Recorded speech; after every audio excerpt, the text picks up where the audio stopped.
The smoke over Beirut is not just carbon and debris, it is a signal.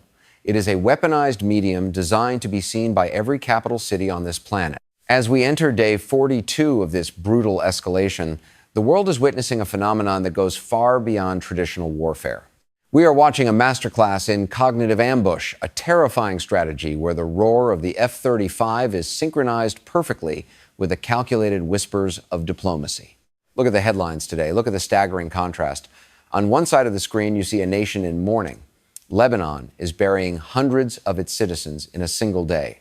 More than 1,000 people are lying in overcrowded hospital wards, their lives shattered by a rain of fire that has not stopped for 6 weeks. But then, look at the other side of the analytical divide. Benjamin Netanyahu stands before the cameras and speaks of peace. He claims he has ordered direct negotiations with Lebanon as soon as possible. This is the central paradox of day 42. This is the narrative trap. How can a state offer the olive branch with one hand while the other hand is firmly pressed on the launch button of a precision-guided missile? To the casual observer, this looks like a contradiction. To the expert in information warfare, this is a calculated move to paralyze the enemy's will and sanitize the optics of mass destruction. This is not a report about facts alone. This is a journey into the heart of a perception battle where the truth is being sacrificed to create a new reality. We are analyzing the negotiation paradox, a strategy designed to force a sovereign people into total capitulation while making the aggressor look like the architect of peace. The stakes have never been higher for the Islamic Republic of Iran and its allies. The narrative being built by the U.S.-Israeli coalition is clear. They want to frame Iran as the obstacle to a peace that they claim is already on the table. But Iran is refusing to swallow the bait. President Masoud Pezeshkian has stepped into the digital trenches, calling out the blatant violation of the U.S.-Iran ceasefire. He is reminding the world that you cannot talk about a deal while you are actively tearing up every previous agreement with the shrapnel of high explosives. Why is this happening now? Why did the call for negotiations come on the bloodiest day for Lebanon in recent memory? Because in the world of modern conflict, the perception of the war is often more important than the war itself. Israel knows that the international community has a breaking point. They know that images of dead children and leveled neighborhoods eventually erode political support, even in Washington.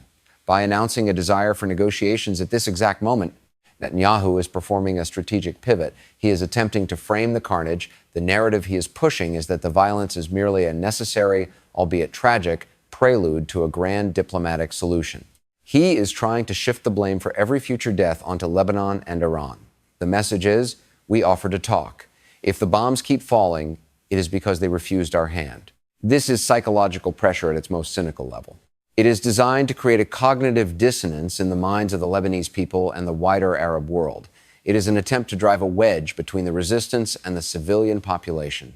If the people believe that peace is just one phone call away, they might begin to resent those who continue to fight. It is a maneuver intended to break the internal cohesion of the axis of resistance from the inside out. But let's look at the Iranian response, because this is where the narrative warfare gets truly sophisticated. Tehran is not just reacting, they are deconstructing the Israeli frame in real time. President Pezeshkian's statement was not just a complaint, it was a strategic countersignal. By emphasizing the violation of the ceasefire, Iran is positioning itself as the defender of international order. They are pointing out that the United States is no longer a neutral broker, but an active participant that has abandoned its own diplomatic promises. Iran is communicating to the world that negotiation under these terms is not diplomacy, it is a demand for a humiliating surrender. Tehran's narrative is built on the principle of strategic patience and principled resistance. They are framing the U.S.-Israeli actions as a desperate attempt to achieve through terror what they could not achieve through legitimate statecraft. And then we have the shadow of Donald Trump.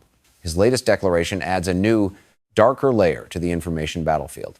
By stating that American forces will remain around Iran until a real agreement is enforced, he is essentially weaponizing the entire U.S. military presence as a permanent threat. This is gunboat diplomacy for the 21st century. The phrase real agreement is a classic example of weaponized ambiguity. What is a real agreement? In this context, it is whatever the U.S. and Israel decide it is. It is a narrative tool used to delegitimize any previous diplomatic efforts and create a blank check for future aggression. It tells Iran that no matter how much they comply, the goalposts will always be moved until their sovereign defense capabilities are completely dismantled. This is the gallows that the coalition is building. They are trying to create a sense of inevitability. They want the leadership in Tehran and the fighters in Lebanon to feel that the entire weight of the world is closing in on them. They are using the media to broadcast an image of an isolated Iran, surrounded by hostile armadas, with no choice but to bow down. However, the reality on the ground and the reality in the information space are often two different things. While the Western media focuses on the Israeli offer of talks, they often overlook the resilience of the Lebanese spirit and the calculated movements of the Iranian military. The perception of Israeli dominance is being challenged every time a missile from the resistance finds its mark, or every time Iran successfully navigates a new diplomatic channel with its partners in the East. The narrative warfare here is also about denial. The U.S.-Israeli coalition denies that this is a war of expansion. They claim it is a war of security. But Iran is framing it as a war of colonial imposition. By holding a day of national mourning, Lebanon is not just grieving. They are claiming the moral high ground. They are turning their victims into symbols of a struggle that is much larger than a border dispute. Every image of a funeral in Lebanon is a counterattack against Netanyahu's negotiation narrative. It says, "You cannot kill us and then ask us to sit at your table." This is the perception battle in its rawest form. Who is the aggressor? Who is the peacemaker? The answer depends entirely on which narrative you allow to occupy your mind. We must also analyze the role of strategic messaging in this 4-2-day cycle. Notice how the U.S. military movements are leaked to the press. The deployment of additional squadrons, the positioning of carrier strike groups, these are not just logistics, they are performative power. They are designed to be read by the Iranian intelligence services as a sign of imminent total war. It is an attempt to induce decision-making paralysis in the enemy. But Iran has been playing this game for decades. Their narrative is one of defiant sovereignty. They are sending their own signals. When Pezeshkian says Tehran will not abandon Lebanon, he is not just talking to the press, he is talking to the fighters in the tunnels. He is telling them that the supply lines remain open, that the political backing is unshakable, and that the negotiation paradox has failed to fool the leadership. As we look toward the next phase of this conflict, we see three potential escalations in the narrative battle. First, we will see an increase in atrocity management. As the body count rises, expect the Israeli side to produce more sophisticated evidence to blame the casualties on the resistance. This is an attempt to neutralize the emotional impact of the tragedy. Second, we will see the Trump doctrine of maximum pressure being used to create an atmosphere of economic and military apocalypse. The goal is to make the Iranian people believe that their only path to a normal life is to overthrow their own government or force a total surrender. This is the ultimate goal of cognitive warfare, to make the target population act against its own national interests. Third, and perhaps most importantly, we are entering the era of the eternal war narrative. By refusing to leave the region until a real agreement is reached, the U.S. is signaling that this conflict has no end date. This is designed to exhaust the enemy. It is a psychological war of attrition. But here is the strategic counterview that we must consider. What if this massive narrative push is actually a sign of weakness? What if the reason Netanyahu is shouting about negotiations while bombing Lebanon is because the military objectives are not being met? What if the perception of victory is being used to cover up a strategic stalemate? If Israel were truly winning on the battlefield, if they were truly dismantling the resistance, they would not need to play these complex psychological games. They would simply impose their will. The fact that they are so desperate to frame the conflict, to negotiate through the media, and to rely on American threats suggests that the resistance is much stronger than they are willing to admit. Iran understands this.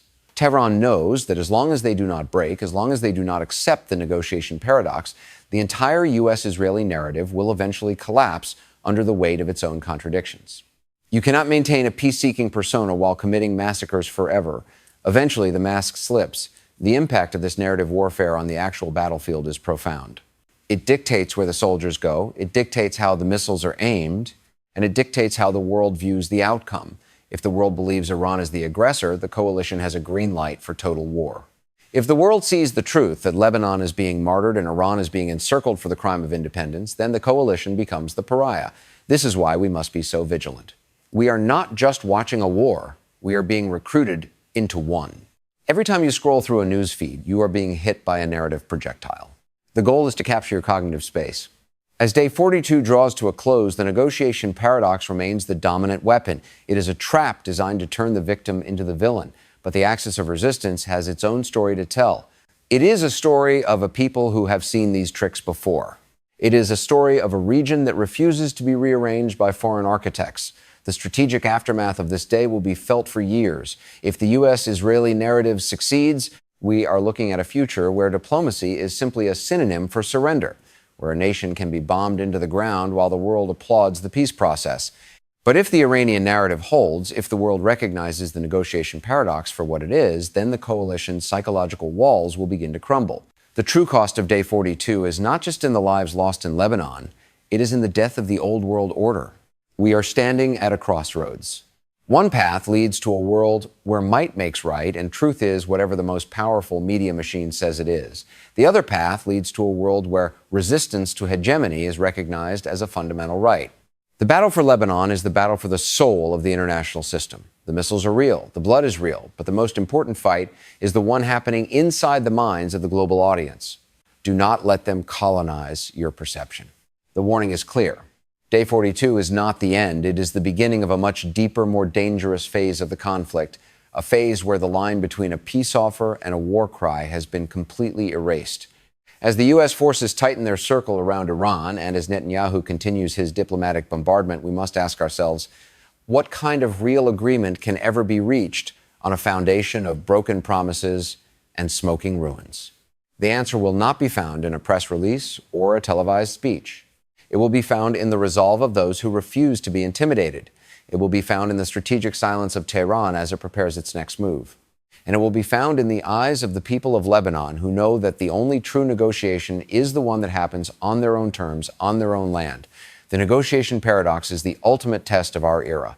It is a test of our ability to see through the fog of war. It is a test of our commitment to a truth that cannot be silenced by 1,000 airstrikes. The world is watching, but more importantly, the world is beginning to understand. The narrative is shifting. The hunter is being seen for what he is, and the resistance is finding its voice in the silence of the debris. Stay alert. The most dangerous weapon in this war is not a bomb. It is the story they want you to believe.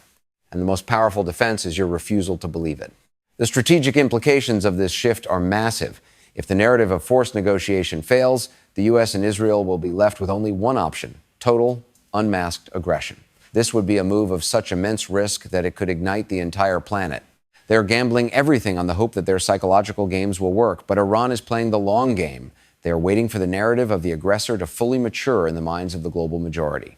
They are building a world where the U.S.-Israeli coalition is no longer seen as a pillar of stability, but as a source of terminal chaos. Day 42 is a milestone in the decline of the old narrative. The paradox has been exposed. The mask of the peace seeker is cracked. And in the Shah-e, Stardos of the Middle East, Stardos of the Middle East, a new reality is being forged, one that will not be dictated by those who speak of peace while they rain down fire. The air in Beirut is heavy tonight. It is heavy with grief, but it is also heavy with a cold, hard clarity. The people know, the resistance knows, and soon the world will know. The negotiation paradox is the last gasp of a dying strategy. The future belongs to those who can see through the smoke.